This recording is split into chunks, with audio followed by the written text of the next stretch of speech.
I want to talk about, just for a few minutes, not long at all, how in the world how in the world the United States of America was able, 55 years later, to finally do what was right. It's a pretty interesting story, but not particularly unique. And some of you may very well relate to it. As you know, this drama, and as you can tell it was a drama, began in a rice paddy in the village of Ap Go Gong in the Republic of Vietnam on the evening of 18 June 1968. Now indeed over 55 years ago. And while it's absolutely and surely the story of one man's heroism, Larry Taylor's, and intrepidity, far above and beyond the call of duty, it's also about another man's near lifelong quest for justice, Dave Hill. In 1968, he was just an American kid, this Dave Hill guy, a boy, tough but scared, knowing that he was facing imminent death that night at the hands of the Viet Cong and the North Vietnamese military. In a faraway land, and you know how far away Vietnam is, in a desperate battle for survival, a battle that he knew that he and his three buddies could not win alone. That man was, as I said, then Army Sergeant David Hill, a member of a four-man Ranger reconnaissance team from the 1st Infantry Division, Big Red 1, duty first. Any duty first hands in this room? Out, duty first. A couple. Don't forget that. That's important tonight. Part of Big Red 1 duty first, known as Alert Team. Some people call them Alert with 2 R's, which is fine. Long range patrol. 3 of the 4 men, regrettably, are now passed away. They're dead. Long since gone to be with their Savior. So this is a story now of actually 2 men, Larry Taylor and Dave Hill, forever joined as brothers. Larry, the no-kidding hero, we've heard from him tonight, soon to receive the Medal of Honor, and rightfully so. And then Dave Hill, who we've heard from tonight, the scared, tough boy man, warrior, who for 55 years has sought justice for himself, frankly, his survivors, but more important, for God and Larry Taylor that night. All Dave wanted was to ensure that Larry received the recognition that he deserved. And as Larry will tell you, this medal is not just going to be his medal, but it's also a medal for the 4 men of Alert Patrol Wildcat 2, and especially one of them, Dave Hill, who carried this torch of justice for Larry and ultimately succeeded. Here's how all this went down over the last several years. And we could start easily at Saigon's water plant, where Dave and his buddies were dropped off Larry's helicopter skids after he saved them. Well, let's just go back 6 years real quick to 2017. There were names along that way like Haslam and Corker. And in 2019, there were added names like Lee, Watson, Gardenhire, Fleischman, Raines, and yes, even Bell. There were others, and they were all sincere, and all that was greatly appreciated. But much like the current Shingles Doesn't Care ad, have y'all seen that? Shingles Doesn't Care TV commercial.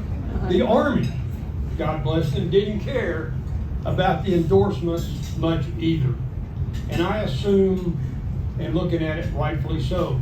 I actually commend the Army on this one. Indeed, in spite of the continued political, community, and retiree pressure, the Army stood its ground. No. The answer to the twice submitted package by Dave Hill in 2017 and 2019, with endorsements from literally all across the land requesting reconsideration and elevation to the Medal of Honor, the Army's answer was the same both times. And I paraphrase the following, but it's pretty much a quote. So I'll say, quote, "There is no indication in each of the packets that any of the information contained therein was not already available to the chain of command at the time they made the decision on the Silver Star. Case closed." And of course, This is a near sacred rule in the Army, and for that matter, the other services. The chain of command is responsible for mission and the lives of its men and women. Mission first, men and women always. So who are we now, the Army would and did say, some 55 years later? Who are we now, all the dignitaries, to question the judgment of the chain of command 55 years ago, at that moment on the battlefield, and afterwards considering any valorous awards for that action? It was the 1st Infantry Division's men. It was the 1st Infantry Division's mission. It was the 1st Infantry Division's call on the appropriate level of award, if any, for heroism on that desperate battlefield the night of 18 June 1968. And again, as Paul Harvey would say, for us old-timers, as most of us are in this room, now for some more of the rest of the story. It turns out, actually, that due to continuous battlefield confusion and the incredible pace of combat operations associated with the Tet Offensive, which this was during that period, the chain of command did not have the information that it needed. Indeed, they had almost none of it. And no one today knew that. To a certain extent, not even Dave, God bless him. It took 55 years to figure all that out and ultimately correct the record. Now the record is undeniable. Larry was a combat Cobra attack helicopter pilot in D Troop, Quarter Cav. Any Quarter Cav troops here? Dang, go. I was in a Quarter Cav. All right. Quarter Cav, the 1st Infantry Division's reconnaissance and security squadron. D Troop was located in Fuloy, up the road from Saigon. Wildcat 2, on the other hand, with its other work patrols of F Company, 52nd Infantry, 1st Infantry Division, were garrisoned about 40 kilometers away near the village of Lai Cave. The soldiers of D Troop and the soldiers of F Company had never met on the ground, except, of course, for a brief moment when Larry landed next to Wildcat 2. They met in battle, surely they did, many times. One in the air providing air cover, and one on the ground reconnoitering, then fighting the enemy in direct combat. They fought the same enemy, and they were brothers in combat. But in those days, they knew little of each other personally. They were just brothers. Indeed, due to the pace of combat, the piling up of missions, combat casualties, and yes, even the death in combat of the 2-star division commander, Major General Keith Ware, nobody knew what the hell was going on regarding awards in the Big Red One during that period of time. It was all about continuous fighting. This was Tet, and the 1st Infantry Division fought and prevailed. Yet, as Dave Hill discovered in 2021, after 2 failed earlier attempts, none of the information that he knew about Larry's intrepidity in saving Dave and the others that night was ever made available to the chain of command in Vietnam. Never. Dave was not interviewed by the D Troop chain of command, the folks who were actually responsible for writing up and submitting the award recommendation. They were 40 kilometers away, remember, with the enemy in between. And Dave and his team were already off on another combat mission anyway the next day. And Larry was only tertiarily interviewed. He was off on another combat mission too the next morning. And the others who knew what had happened that night were either vaguely interviewed or not at all. Everyone was out interviewing the enemy. The next day, with bullets and brawn, last night was last night. The Viet Cong and the North Vietnamese did not take the next day off to allow for report writing. This truth was all lost and indeed unknown to the Army of today when they turned down the reconsideration request in 2017 and 2018, the fog of war. Indeed, when the Army received all the voluminous information from Dave Hill in 2017 and again in the 2019 package. With all the substantiating information, there was no differentiation in the package between what the chain of command knew the next morning on 19 June 1968, which was very little, and the true story of Larry's heroism. And like I said, in 2021, today's Army assumed that the chain of command knew everything. And God bless him, Dave assumed the Army of today knew all of this as well. It just needed a little prod. And today's Army leadership was not about to second guess the chain of command who made their decision back in 1968. And the Army, from the information it was looking at today, assumed that the chain of command, again some 55 years ago, knew the whole story. And of course they did not. Thank God. When Dave came to see me 2 years ago, paying for his own flight from Nevada 3 different times.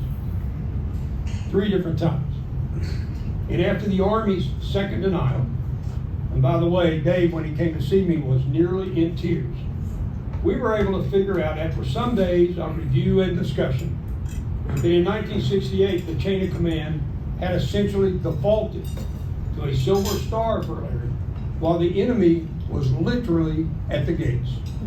You can't blame him. Intense fighting was all around. Welcome to Vietnam of 1968. As I've stated, none of Dave's information, nor the information from the others, was ever known by the chain of command. And then their leader, General Ware, was killed in combat. And with his death went all potential to set the record straight. It takes a division commander to raise, in this case, his hand for a Medal of Honor, and he was dead. The battlefield is always hell, and the war went marching on. So the third time when the packet was submitted, now nearly 2 years ago in 2021, it had been fully rearranged and rewritten.